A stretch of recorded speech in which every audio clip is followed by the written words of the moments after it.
Dudes and dudettes, it is I, Pip Surfer, with another daily update for the Cowabunga system. Today is a beautiful Monday, September 15th, 2008. Just got back in the markets today after a nice weekend. Hope you all had a great weekend as well. First thing I want to do is go ahead and take a look at the many comments that were left last Thursday. Appreciate all your input, feedback, comments, complaints, etc. It's all good. So anyways, I got a few compliments here from Andy Hawes and Mr. Boy. Appreciate it. Which platform charting software am I using? I'd rather not say, because I'd like to be biased. I'd like to be unbiased. I don't want to, kind of put my name on any kind of charting broker or software. But I do use Xtick for the purpose of this blog, just because it's easy to make pictures out of them and that sort of thing. And I just use their standard feed that they have, but I'd rather not say the broker that I use and stuff like that, just because I don't want to put my name behind anything. But it should work with few variations on different brokers. The best thing to do is to find a bunch of traders that use this system and that use the same broker as you, and hopefully they can help you out more. So I hope that helps. My Kung Fu is good. I bet it is. Enjoyed the videos. Appreciate that. Hopefully it is helping you. Question from Jay Goodwin. Using Cowabunga system, the system require 2 or more candles on the 4-hour chart to signal a reversal, or is 1 candle good enough? On the 4-hour chart, it only takes 1 candle to make a new trend change candle. However, if there's a crossover but the indicators don't match up, you do have to wait another candle to see if the indicators follow after the crossover. And if it does, then it is a new trend and it is reversed. So I hope that helps. Pip Surfer, why can't we use the system when there is a retracement? Again, you hear the term, Richie, that the trend is your friend. I'm sure you probably heard that everywhere in the world, but it's true. So for the purpose of this, we want to trade with the trend. There are different systems out there that trade based on retracement, and usually those are contrarian traders that like to take the views opposite of what the general market is doing, and good ones can really cash in on a lot of profits. Unfortunately, market timing is not really my thing, so I'd rather just ride the waves in whatever the market is going. So if the market's just overwhelmingly moving down, I'd rather just play it safe and use my odds, which is most likely going to go in the direction of the trend. So that's why we trade with the trend. Conan, shame you missed out on another 40 plus pips, but like you always say, you have to follow your trade rules. Yep, that's definitely true, and trust me, it sucks. I'm not gonna lie, I hate missing out on pips, but at the same time, I've learned to kind of just live with them. There's plenty of trades out there. You're not missing out on anything. You'll find trades no matter what. So I've kind of just learned to just be patient, and things will finally go your way. And sometimes you won't take a trade, and it actually would have saved you if you followed the rules. So there are times when because of the rules, I've stayed out, and it's helped me a lot. So I can go both ways on that. But thanks for your comment, Conan.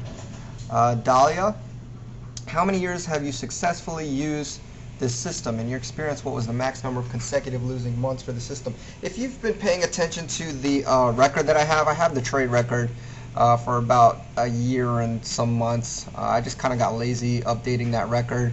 Plus, it's kind of pointless to follow my record. The point of me doing it in the beginning was just to kind of show you that I have been testing the system. I've been successfully trading it for about 3-4 years now. So it is tried and tested. And consecutive losing months, I have not had 2 consecutive losing months in a row yet. So that should help. But that's not to say that I don't have any losing months at all. I do have losing months. Usually they're small.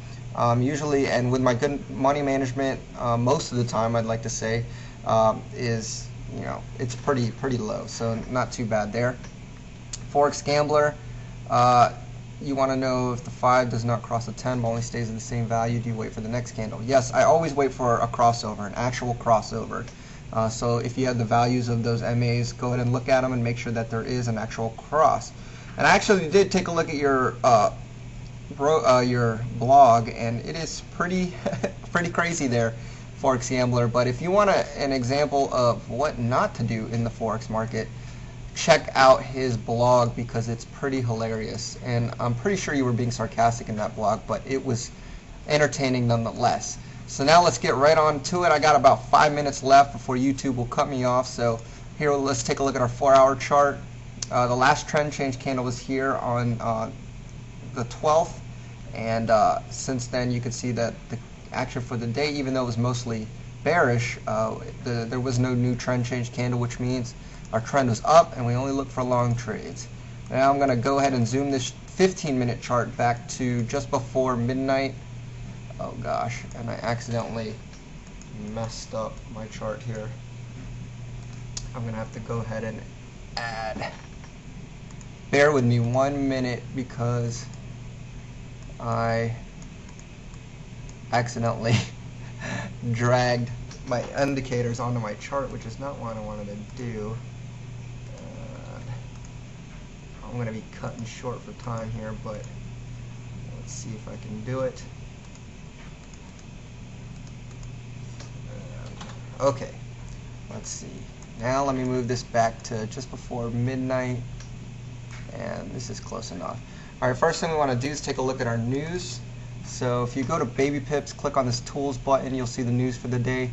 You can see nothing really important going on, so nothing, you know, really to watch out for. 8:30 maybe, if there's a big, you know, volatility there, you kind of might want to stay out, just in case that, you know, maybe there's a big surprise or something, and if that's the case, then you don't want to really enter there. But other than that, I would go ahead and trade during that time. It doesn't really matter to me. That's not that important. But I'm going to go ahead and move forward with my candles. Remember, each of these candles are 15 minutes. Remember, we're looking for long trades, which all my updates so far have been for short trades just because the trend has always been down. But now we're actually going for long trades. And here we have a crossover to the long side. This is at 1:30 a.m. Now we just check the indicators. RSI above 50, stochastics trending up. MACD is negative and gaining value, so this is a valid entry. We're going to enter at the close of this candle, which is at 81.03. Our stop's the most recent swing low at 79.89. And since we're at 81.03, it's pretty good profit target to go for 81.50 here. So that's at what, 47 pips of potential profit.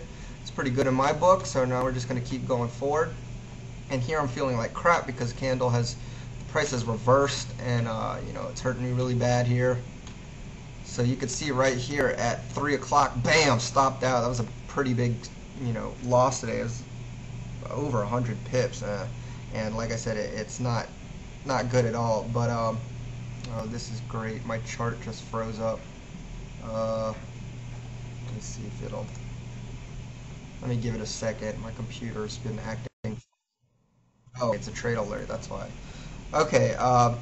Like I said, I got stopped out there. Not feeling too good. I'm gonna keep moving forward. Can't dwell on it. Gotta look for the next trade. And still no long trades. Price continues to move down. We do have another crossover at 9:15. RSI is above 50. Stochastics trending up.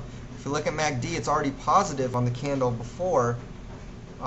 So that cancels out the signal. Remember, we want the MACD to be negative and then gaining value, or negative going to positive. And in this case, it's already positive, so no trade there. And that's pretty much all the trades that we had today. So one kind of, you know, pretty big loss there again, and it doesn't feel too good, but if you follow the rules, then you should feel good about that. And if you're following good money management, it shouldn't hurt you too bad. So keep on looking for those trades, keep on following the rules. I will update as much as I can, try to help you out with any questions. Feel free to ask them on the blog, etc., etc. And visit our forums. You know, there's a lot of people there willing to help, and all that kind of thing. So that's it for today. I know I'm rushing, got to cut it short, but that's pretty much it. Hope you all have a great day, and I'll see you all tomorrow. Cowabunga, dudes.